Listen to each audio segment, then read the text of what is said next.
देखबा जन है निमने बोतल वाले के खेली घाला तला सा कहीं दूध भेजे के होता तो लागत आदमी डिब्बा खोजे। हां नाही करी धरी तो है दिन भर दुआर इका भोकारे लागल रे। दिन भर दुआरे पे गोबर परले रह जाई। एगो बुझाता हमर ये जी में सब छोड़ल बे दादा।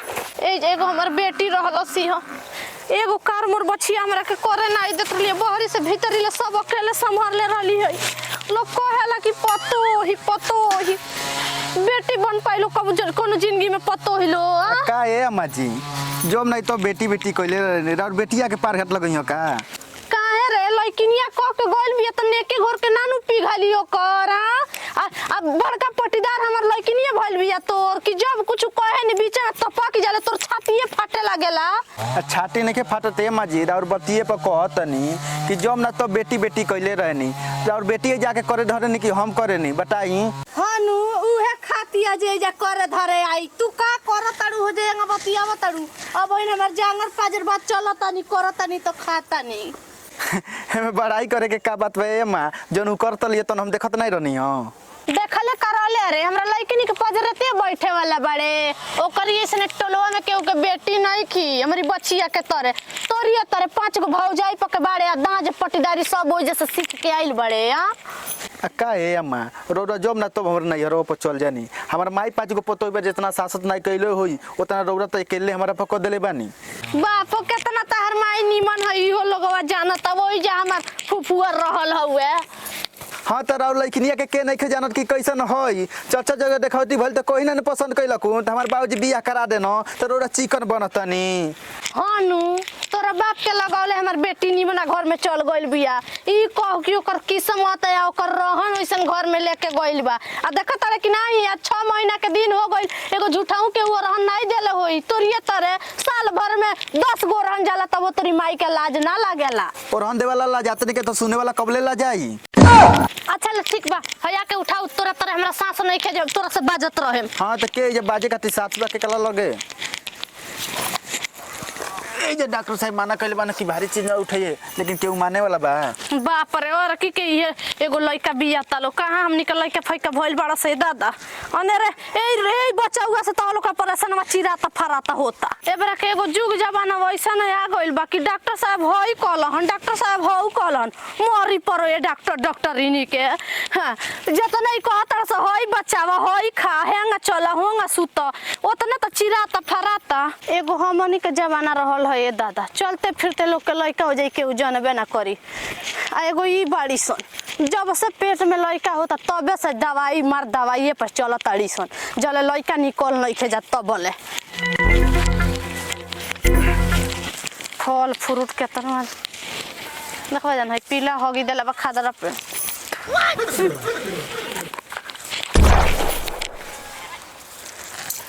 बिगाड़ू बाबू बा अच्छा ये वही ना घास हो गइल बा का हो। हाँ देखो ना तनी खेतों में ढेर सरसों हो गइल तो कनी कहो तो दुगो उखाड़ के फेंक दी।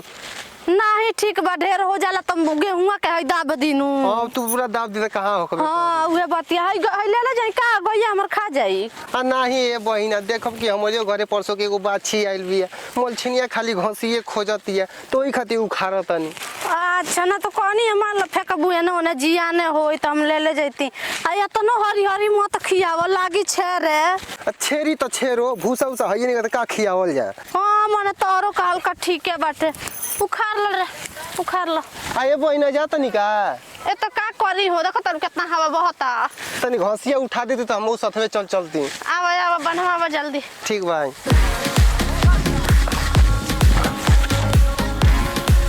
आ ये बहिना बबीता बहिनी कैसन बानी। ठीक बाड़ी हमर बछिया बड़ा नीमन बाड़ी दादा घर दुआर उनके नीमन मिल गइल जंगा 7-8 साल से उनके जोहल जात रह देरी तो लागल लेकिन बड़ा नीमन घर दुआर मिल गइल बा।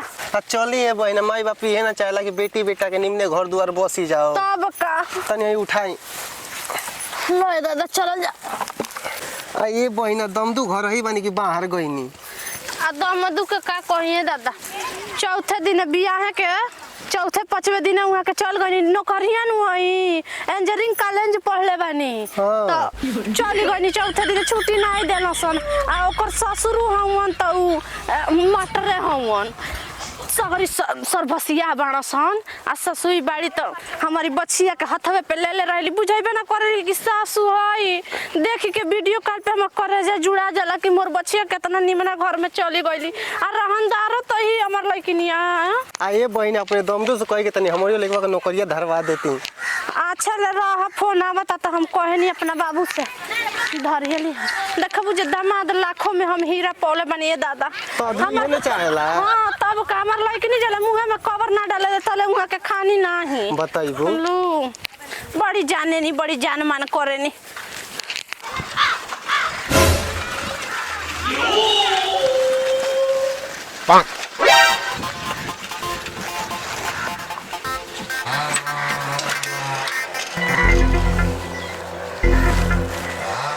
अम्मा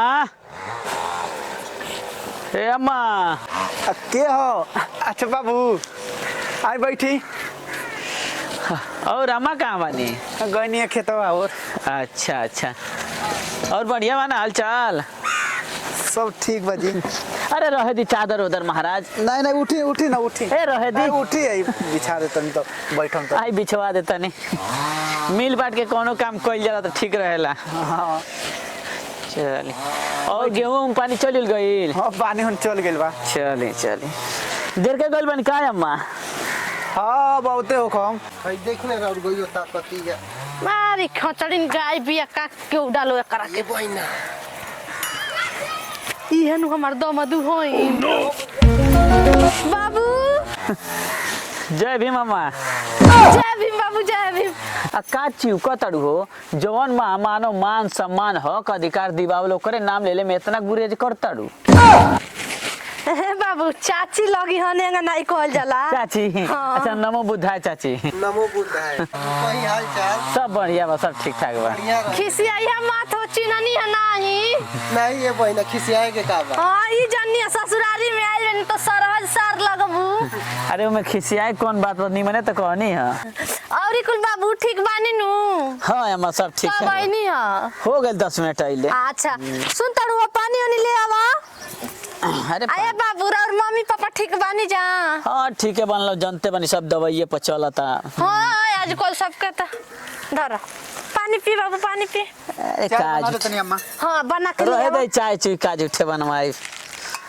हली पानी पी फोन नहीं कहनी है बताई बिना बताओले चली आईनी अब एक में बता के आवल जाला। हाँ देखी भुला गई है बाबू हमार बाबूनी कैसन बाड़ी निरोग बाड़ी ना बबनी तो एकदम निरोग बाड़ी। हम कहतानी कि हमार बाबूनी वो घर में जाके दूध के कुला करताड़ी फोनवा से बतियावेली हंसी हंस के नु त हमर करेजवा जुड़ा जालन खाली ऊ हंसेरी हम हाँ हम कहत बा चावा बन गइलो हां ले आवा हम कहते बानी कि रौरा उनसे खुश बानी या उ रौरा से खुश बाड़ी खुश नहीं खी 3 दिन के दिन भइलू मुंह फुला के सुतल बिया ना खाना बनाती है ना पानी बन देती है। अच्छा बुझाता गोड़वा से भारी बाड़ी हनु गोड़ से नहीं से भारी गांठ से भारी भी यही रन पो के गोड़ से भारी करी। ए बाबू का बोल भाई नहीं कहल जाला नौटंकी तो कैले बिया हर बात में अलगा अलगा कैले बिया। एंगा नहीं बतियावल जाला घर में एगो हमार पतो ही बिया सुनी त का कही तो के ना कही चलियो ना सरसौआ में ओनिया का उन्हीं जवन कहे के बस सुने के बा कहेम जन्नी चली आई लाज लागत। चाय बन गइल बा। अच्छा बनावा धर तनी बाबू कह तनी घोठवा और घूमे के घुमा ली आई आयो रे मां अम्मा जी हम तो कहते 10 दिन खातिर ओके बुला ली ना तो इज्जत हमार माटी में मिला दी। ए बाबू ये ऐसे कैसे हम बोला ली मान ली 6 महीना गइले उनकरा भइल आई तो टोला मोहल्ला के लोग का कही बताई। अच्छा रौरा के अपन इज्जत लौकता हमारी इज्जत नहीं लौकत। घर में 3 गो भौजाई बाड़ी सा लेकिन ऐसा नाटक अबले ना कले रलिए सो जेगा ई करतिया। ए बाबू तो ये बताई 4 जना बालो हाथे पाते ओ लोग के करावे धरावे के चाहिए हमरी बच्ची के कपारे सब पड़ जाला का दो बर्तन सर्तन घर दुआर सब अकेले करेली कितना करी है दुबरा के है या तो भइल बनी मोबाइल में देखे नी। लेकिन ये के लौकता हमार नहीं खे लौकत कि दुबरा के हरेठा हो गई नी। ए बाबू तो मान ली और मर्द मानुस के दे हुए उ तो मेहरारू हुए रौरी मोकरी में अंतर नु बाजी। अंतर ही है बाकी अलगे हो जा ऐसे ज्यादा अंतर नहीं खे। घर हम फोरल चाहती है वो घर का फोरल चाहती है सगरी मुड़ी पोखरी पर गइल जाते है जाके अक्सर हुआ रहली। अच्छा ये बताई अकेले छोट बिया तो मुड़ी पोखरी ना पड़ते दूसरे के परी सब सोचेला बड़ अथी दियादिन सोचली से कि देवरानी आई तो चली तनी सुख हो भोगे के मिलिया। उ तो आइल बे तैया से नाटक इतना कइले कि घर में एकदम आफत बा के खाना नहीं खा पा टाइम से। रौरा तो मान ली घर में ना रहनी बहरी चल जानी कितना उ लोग करे ला लेकिन हमरा के फोनवा पे ना बतावेला सब हम जानता नहीं बाबू का बतावेले ना बतावेले खाली राउर इज्जत गुनले आज ओके लेके ना आनी ना तो ओके ले आके जा पटक देती है छोड़ के चल जाती है यही ना करी ना तो कहिए छूटा छुट्टी हो जाई। ए बाबू अभी कुली मत करी मान ली हम मातारी हई आ रौरा लगे विदा कइले बानी तो अब मातारी बाप रौरा नु बानी ओकर तो मरद के हमर बाबूजी नहीं मर्दो रौरे है सब कुछ अब रौरे बानी तो ओकरा से कोनो गलती हो जाता रौरा अपना पेट में नु डाले के चाहे जी। हां ए अम्मा पेटवे में डालत हम पेट फट गइलत हमके जाय आवे के पड़ला। अच्छा ले बाबू अभी बात हमारी और रौरी बीच में रहे जब कि उसे कहे जननी मान ली जतिया रौरो जाई या हमरो जाई आ केतनो बिया तो वो घर में सबसे छोटे बिया न बुझ बिया धीरे धीरे सीख जाई भाई पटीदार पे केंग रहल जाला कोनो गलती करतिया चाहे दू बात रौरा लोग के कहतिया तो रौवे बर्दाश्त कले मातारी हो के हम रौवा से क्षमा मांगतानी। ए अम्मा मत मांगी क्षमा हम इतना नीच खानदान के नहीं कि राउर इज्जत उछालब। अगर ये बात रही तो 2-4 महीना पहले ही पहुंचा देले रहती। हां माने उ तो बतिया ठीक है। अब से समझा देब कि ऐसा गलती मत करे ना तो गलती करी तो हमसे बुरा केहू ना या फिर ले के छोड़ा तो मत कब कि हमारी इज्जत माटी में मिलत। अच्छा ले फोनवा करेली तो हम कह देनी कि ये बाबूनी काहे के ई कुली करत रहे के बा ओ इज्जत।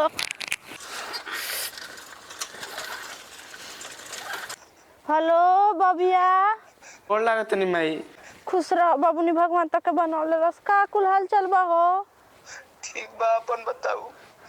ठीक के बानी तार तबियत निरोग नहीं खे का काहे ये बोलता लू कपार बसत रे तनी। अच्छा दवाई वही खइलू हो। हां खइनी है। चलो का करतड़ू हो करत का बानी दिन रात ननी के बनाव खियाव तब ढीर नहीं के भरत तनी से सास नहीं खे मिले आराम करे के जनी है कि रामलाल बाबू आइल तो रहनी हम ऊ के मुंह त पिए ना गइल हुए रे मरलस या पिटलस या बिना बताइले चल गइल।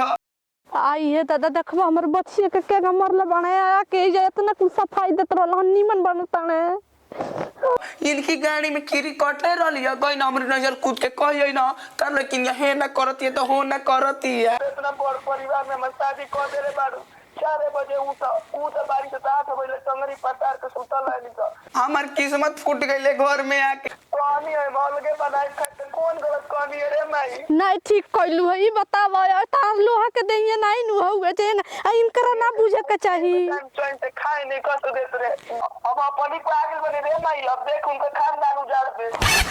हां तब का 6 महीना हो गइल कबले सबू कुलिन के जेंगा करतड़ी सोए तू कर जल्लू हेतना होत दर्द याद करेला हो। ओ माई कहो रख मुंह तो पिए ना आइल बाटे जाय दे बाबूनी कुछ कहिया मत बाबूनी रख ना ए बाबूनी देखो बजन काट देलस का जने गोइल बा मुत पिया ना मारे मत हमरा लइकिनिया के दादा आयो रे मां ओ मार बच्ची का जने कैसे घर में चल गइली।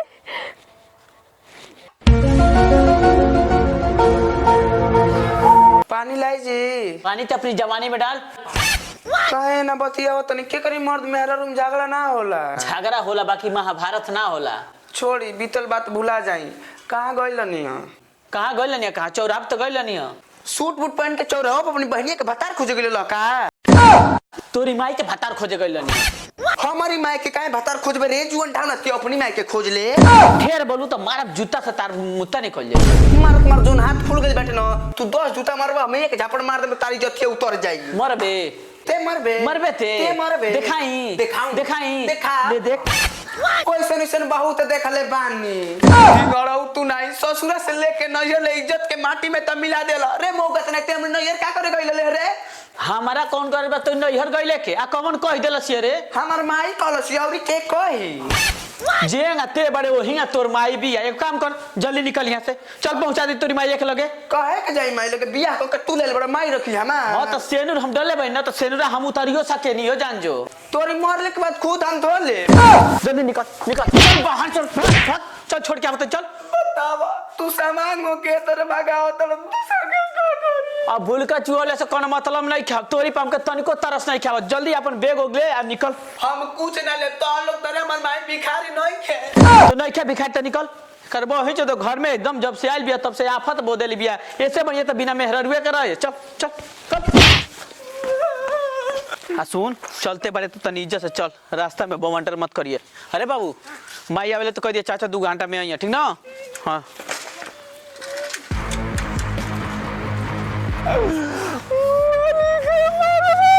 चुप रहो ना रे चुप रहो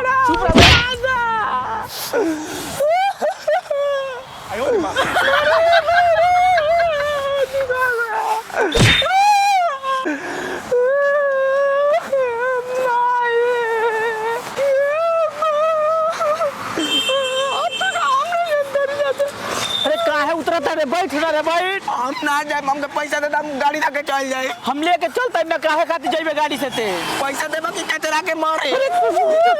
बैठू हम ना बैठ तोरी साथे ना जाए। चल चल बस घुमा के लेके चली आई। हम ना जाए। अरे सुन रे जे चले जो अरे उठ ना देख तोर माई कसम खा के कहतनी ना कि हम खाली भेंट करा के लेके चली आई। हां चौराहा पर बस चौराहा पर तमाशा हम घरे भगवान न करबा। ना ना ना चल चौराहा पर तमाशा मत बनाओ। लेकिन हम बैठ के ना चल तोरी साथे।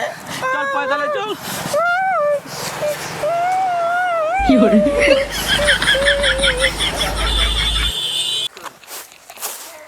हमरा घरे पतोहिया बिया बोरा का बोरा फटक बना के धो देवेले। हमरा कुछ कर रही के नहीं पड़े। हां नु बता का ये कोनिया बा तारा रहते हुई फटकतली हो ना ये चाची जी पहले फटकर बनाओ तो हम ही रहनी हो, लेकिन देहिया भारी बनाओ तो डॉक्टर साहब तो ये देखा बुझा का जाने काहे एकर गोड़वा फूल फूल जाता तो सास पतोई हमनिए के बानी जान मिलजुल के क ध लेवे नी जा। रौरो कम खिलाड़ी नहीं की बहिना एक दिन पूछले नहीं तो कहतनी कि पतोहिया कुछ है ये नहीं खे। नहीं हो देख बुझा हमहु जानत नहीं रहनी हई तो बुझा त कलिया की परसंग ना हो कनिया ये बतावली तो हम जाननी ना तो हम का जानी ई कुली में छिपावे वाला बात हो। हम तो बड़ा हमरा खुशी भइले दादा कि भगवान गोद भर देलन ने सब बढ़िया बाबुनिया।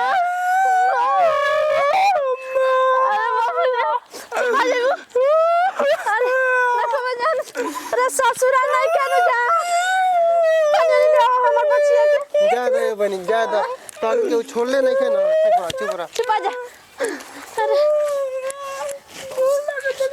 देखा हमर बाबू आ ये बहिना सुबह में राउर दम दुआइल लनी। हां देखा बुझे हमरी बाबुनिया के दवाइया हो जा करे ससुरवा के सोट नहीं करेला तो बाबू लेके अपनिए चौराहा पे आई रहनी है तो हम कहनी ई बताई बाबुनी हमर गोड़े आके चली जाई भेंट हमनी से नहीं करी तो हमर करे जा कुकी ना हो तो कहनी बाबू से बाबू ले आई भेंट करा दी तो उहे लेके आईनी है। चलो बाबूनी घर में बाबू चल लेके तो नहीं लेकिन लेके जइबो ना करब। अब ए जा भेंट करी या कराई जिंदगी भर अपन लगे रखी। ए बाबू चली अरे चाची सुन बाबू जाओ छोटको तारो करे काज होत होई अब बाबू बड़ी मजाकिया है चली घर में। मजाकिया ना है जब मजाक करे नहीं आइल आ ना हम ससुरारी निभावे आइल बानी के छोड़े खाती।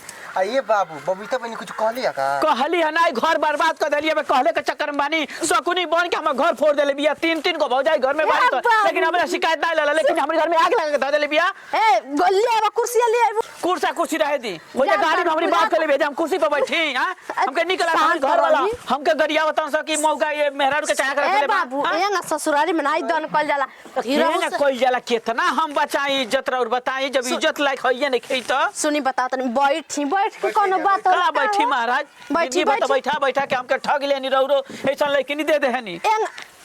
ए जी हमरी लड़किया में कीड़ा पड़ल बा का जेना बतिया तनिया हेकरी में कीड़ा पड़ी हेकरी में कोनो कीड़ा पड़ी खुदे मर जाई एकरी अंदर इतना जहर बाटे। आ शांत रही आ तू खाड़ा का बाड़ू हो जा खाए पिए के मन लड़की के कुछ व्यवस्था करो जा घर में जा।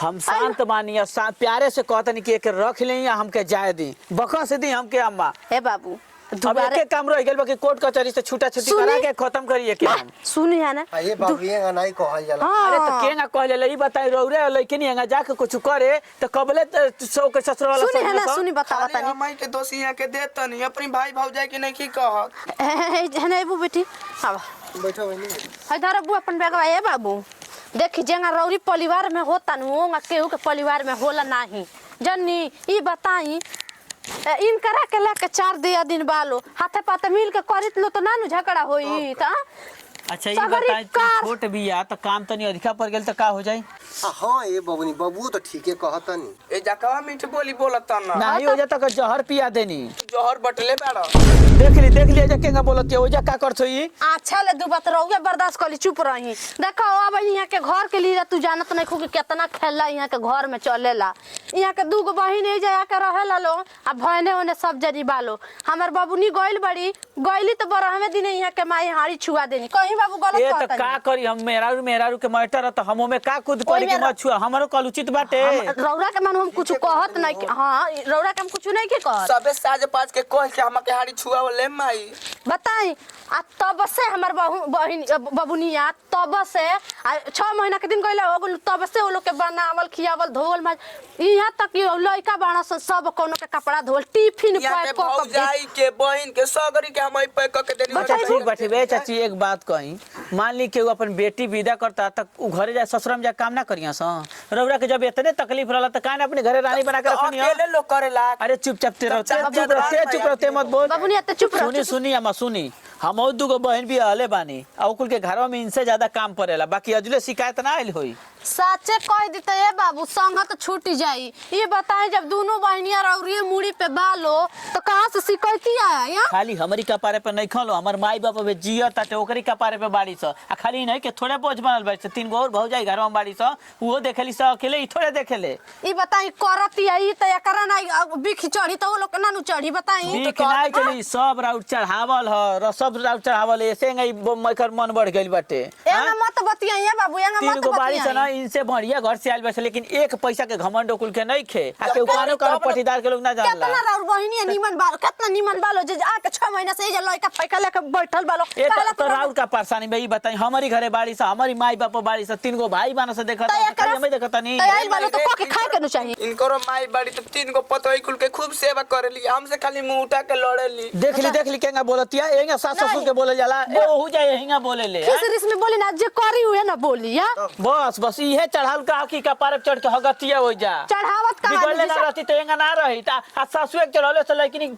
ना घर के रहली से ना घाट के रहली से ये बताई रौरी कमाई से वो लोग सब जानी के लइका पोसा ताड़ से पला ताड़ से कबले दूसरा के जेल रोड देखो जी अच्छा तो रौरा चाहत नहीं हम घर से अलगे हो जाए ना ई कबो नहीं हो सकेला रे माई यू कमा तो लो तो अपनी बैंक में रखत लो फिर लइका खातिर रखत लो ओहो काल वाले हम छोट रानी तो लइका हमके पोसी से 3 भाई आज हम कमाए धमाए बैल बन तो कुल के छोड़ दी रौरा के भाई के केहू छोड़े के नहीं कहता ना छोड़े के नहीं कर तो पकड़ाऊ के नहीं कहत रौरा लेकिन ये बताई जिंदगी भर भाई लोग के नानू लेकर रौरा चले बा तो जयल चला तो बताई चाची जी तैयार चलाल जा सकला कि नहीं लेकिन हेंगा घर दुआर नहीं चली जे हमर लइके ने सब जानी को नौकर बन के ए हिंगा चल इनके रहे कोई तो रह आ नहीं तो मत रह सीधा हम- बात। एना मत बतियाई हमरा मुड़ी पे ई बोझ नहीं कि 22 साल 25 साल हम पोस लेनी तो अब पोस तो रख ले रही, क्या कर हम चला था नहीं हम चलत नहीं अरे काला पकड़ पे ते काला अरे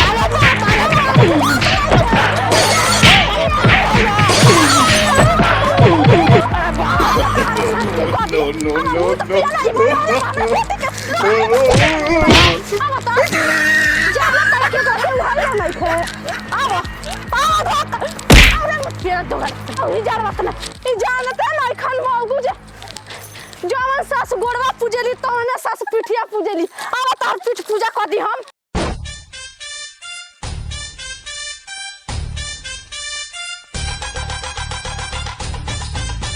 आप ही कॉमेडी वीडियो देखत रहिए यूट्यूब चैनल पिंटू चौहान 200 पर वीडियो के शेयर करी सब्सक्राइब करी लाइक करी धन्यवाद।